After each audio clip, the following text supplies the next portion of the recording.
Hello, hello, hello. This is Gresh from the I Am CEO podcast. I have a very special guest on the show today. I have Eric Shepard of Talent Transformation Guild. Eric, it's awesome having you on the show.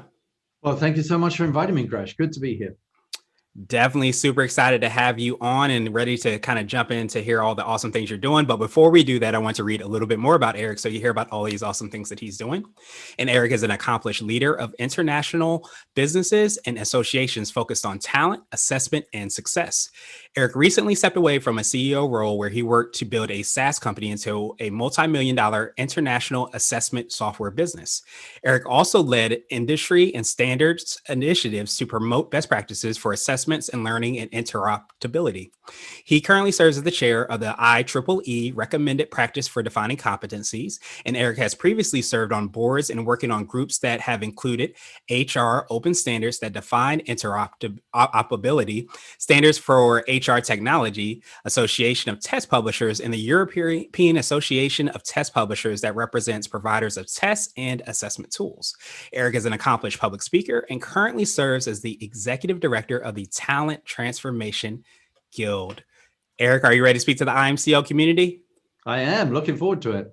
Awesome. Well, let's do it then. So to kind of kick everything off, I know I touched a little bit on your background and all the awesome work that led you to where you are today. Could you take us through what I like to call your CEO story? We'll let you get started with all this awesome work. Yeah, sure. So as you might be able to tell from my accent, I'm originally from the UK. I stumbled into the IT industry kind of early on in my life. And in that, I ended up on being on a board of directors in the UK in my 20s. And with that, got transferred to the US. An interesting story there is that the day that I arrived, the previous CEO had emptied the bank accounts, and so I started kind of taking over a business with no money. Oh, wow. But luckily, I had the backing of the original. We were a subsidiary of a British company. But that was kind of interesting. You can imagine flying to a new country, assuming the management of staff and direction and strategy, and then realizing that there wasn't any money in the bank and having to go back. And so that was an interesting period. I then worked to build the team, build the software distribution, got involved in sales support to help some large distributors of the products distribute the software product throughout the United States. Learned a lot about the comparing and contrasting cultures between the UK and the US. And so developed this understanding of doing technology transfers from other countries into the US, because I'd got this understanding of culture. So I started a business called International Presence, and what that business was to do was represent overseas companies here in the US, but dress them up in US looking clothes so that people thought they were working with a US company. And was very successful in that during the 90s. Ended up buying and selling some companies in that model.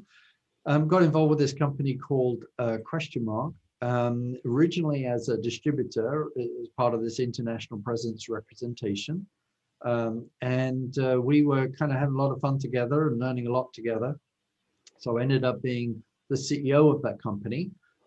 And took it from small beginnings selling DOS software, Windows software, Macintosh software, and built it up into an installable software and a SaaS business, software as a service business, where people could develop and deliver and report on assessment. So I learned a lot about assessing people's knowledge and skills and whether they could do things.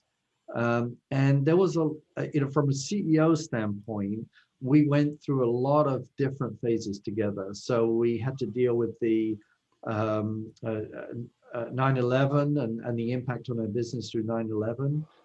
We had to go through, unfortunately, some passing of key staff in the middle of our boom periods. We then went through the consolidations that were driven by the 2008 financial crisis, and then pulling out of that and transitioning customers out into a software as a service platform. And all of these are kind of challenging. And so I learned a lot about myself and others during that period. And then got to a point where it, although I was traveling the world, meeting wonderful people around the world, many countries, and we were delivering tens of millions of tests and exams around the world, helping a lot of people achieve great things. I started to find myself in a Groundhog Day situation. I'd wake up and feel like I was doing the same thing. So we developed a plan that I could leave the business and kind of come back and refine myself in order to pursue something that would be much more stimulating than just operating on Groundhog Day. Nice. Well, I definitely appreciate you for sharing that, and especially about the different sometimes outside things, but sometimes internal things that you have to kind of balance when you're growing a business, or even for that matter, just going through life. But I almost wonder if one of the keywords that I heard so often, especially this past year, was about resilience. But it kind of sounds like you individually, but also the organization as a whole, probably had those resilient muscles kind of strengthened as a result of all the changes and I guess disruption that might have happened within the business. Absolutely, yes. And when you first hit disruption, you think, the sky is falling in. And then when you've been through multiple disruptions, you just go, okay, here's another dynamic.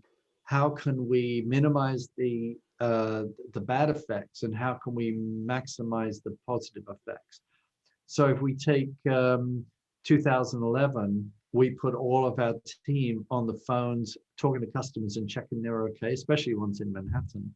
And that built relationships between us and our customers that were right in the center of things. We had a lot of Department of Defense customers, so we were checking in on them. In 2008, we realized we were going to lose a lot of our financial customers, and we knew that they would be consolidating.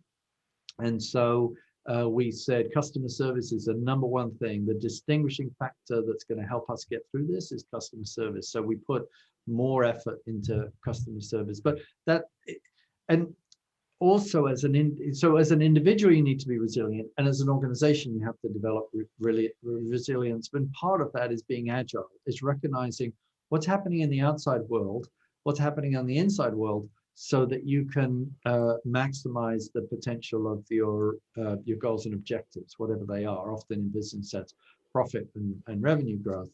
But also on the inside, you have to be agile as well. And one of the greatest lessons I have learned, I've learned a lot of lessons from people, but I was about to go up on stage to give a speech I think it was in the Middle East somewhere.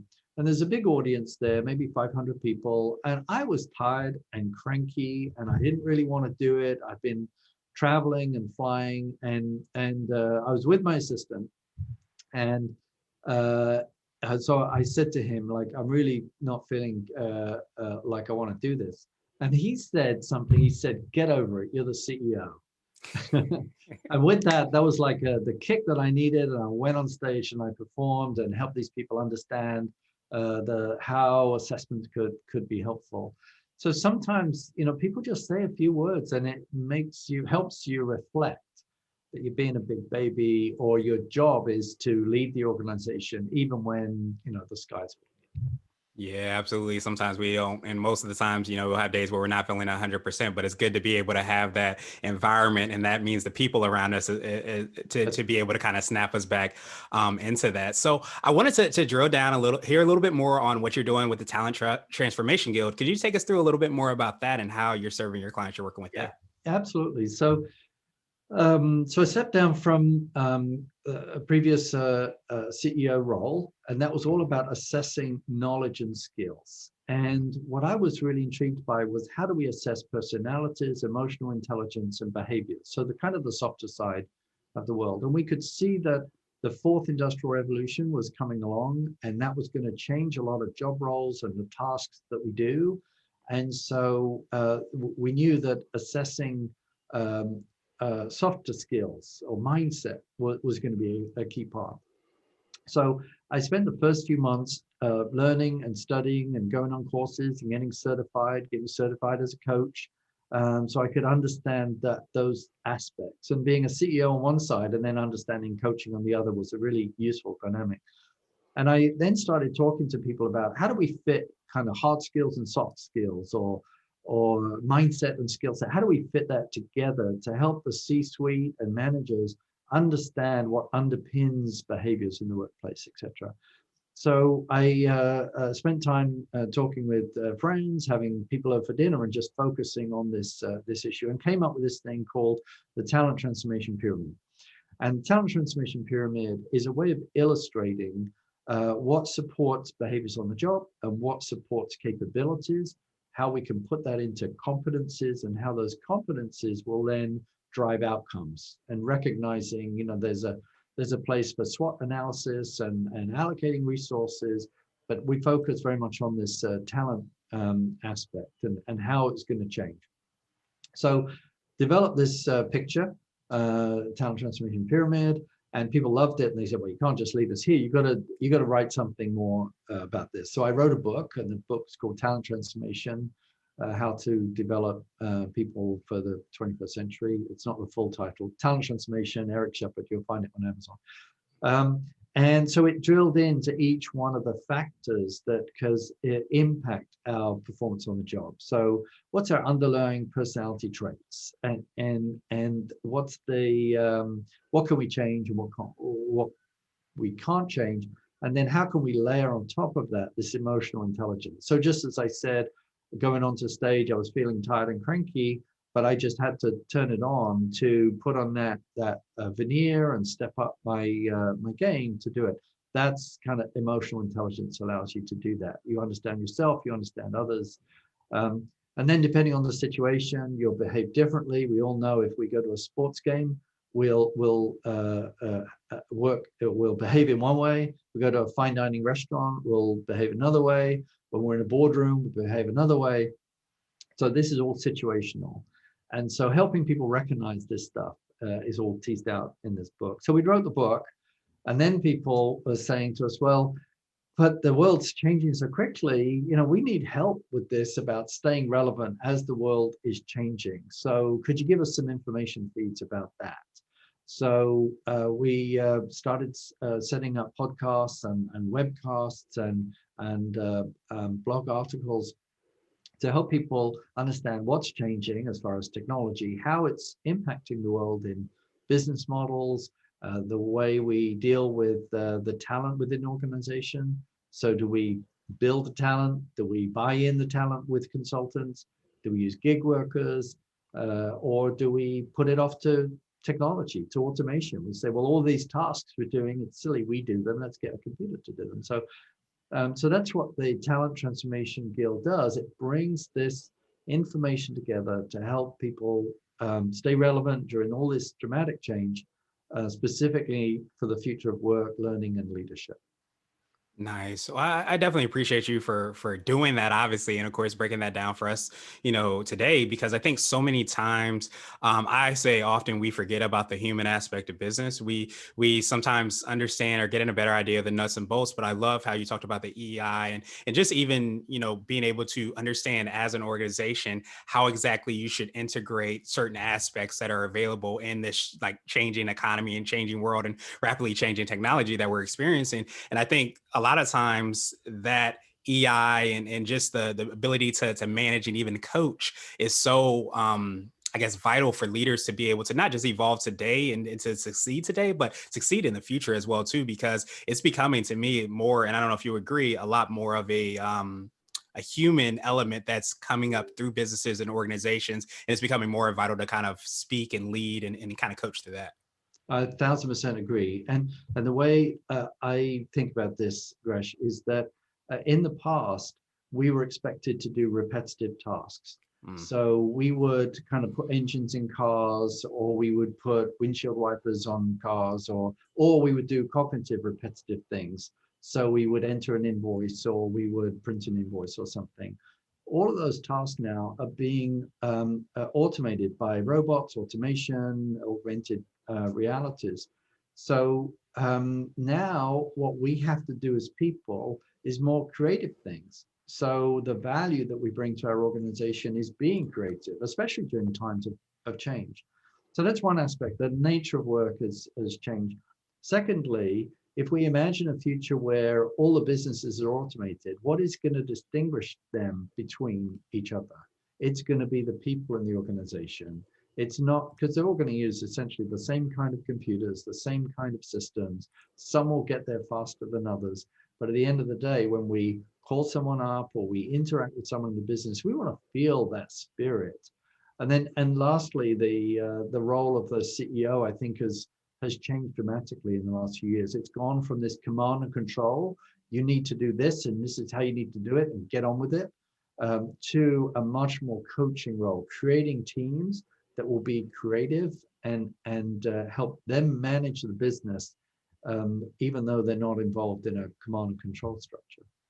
Yeah, that makes so much sense. And it's so funny. Yesterday, I just started this book called Range, and it kind of talked a little bit about like how the disruption or change has happened. And as you said so well, you're not doing as many of the repetitive tasks. So it becomes more important for you to, of course, specialize and know your craft, but even maybe even more importantly, to evolve and change, especially as leaders, to have a awareness of different outside perspectives, because it'll allow you to think creatively, think innovatively about certain problems that might come about. So I love, that you do that. And of course, you arm the people with, the information on how to do that with the podcast and the blogs and the content as well too. So I guess I wanted to ask, do you consider that to be what I call your secret sauce, the thing you feel kind of sets either you or your organization apart and makes it unique? Is it that ability to kind of see that, but also I think be able to communicate that in so many different ways, so it just also arms the people with the ability to be able to navigate a lot of those changes?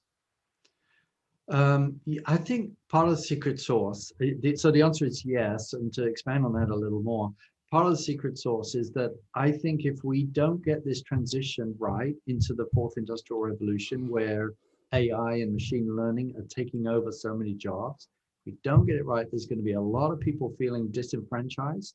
And as I, would head into retirement, I don't want to have social unrest.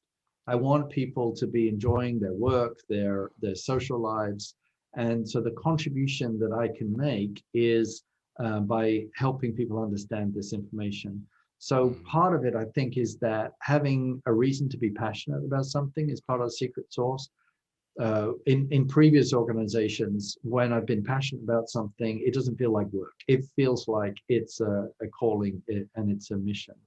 So I think part of it is kind of get grounded in yourself. What are you really doing it for? If you're really doing it for money, you're probably going to find that dissatisfying unless you can connect the money to doing something like, I want to help my family live a better life, or I want to contribute to charity or something. So there is a way to a purpose through money. But understanding your purpose will kind of get you up in the morning and deal with the daily hassles that we have to deal with. Yeah, that's huge, and I think that it's really big that you mentioned that, because I think we often have like a responsibility, especially if you have this knowledge and awareness of what's changing and happening, within the economy, within the world. It's not just something that you want to do; it's something like you feel charged to do. You have a Yeah, strong why, as you spoke to. So yeah. it's something that is essentially, I think, a gift, that you're giving to so many people, to let them know about what's changing and arming them with the tools and information on how to be prepared and ready as much as possible for the disruption and changes that will come. And also for the CEOs that are listening to your podcast, to help them connect to purpose. That they probably do have a purpose that's waking them up in the morning, but have clarity on that will help them help others understand why they're so passionate about their business. Yeah, absolutely. And so I wanted to switch gears a bit and ask you for what I call a CEO hack. So this could be like an app, a book, or a habit that you have, but what's something that makes you more effective and efficient? So one thing is I love book summaries in different guises. I do love audiobooks from Audible. And so I can get the collective wisdom of the crowd. The challenge with audiobooks is they could be between 5 and 8 hours. And typically I'll get 3 or 4 kind of inspiring ideas out of a book. So it's kind of use a lot of time in order to get that. But then there's other ways out there of getting similar kind of information to help you, and YouTube is a great resource. You put in the keywords of a puzzle into YouTube, and it's going to come up with a video. And there's one channel I love on YouTube called Video Book Club. Sorry, Book Video Club. And they seem to, as I recall, have this. I watch their videos, but they also have these downloadable, readable summaries, a bit like Get Abstract. Get Abstract is another website and app. So it gives you a kind of a one-pager on the key things that you can learn from a book. And so you can get this constant flow of good business ideas, kind of short and sweet. And you can go off to the audio book or read the actual book if you want to get that next level.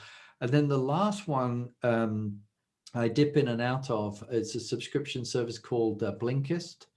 And again, they do book summaries. So standing on the shoulders of giants, learning from others, I think is one thing that helps me kind of keep up and keep ahead. Yeah, I love that.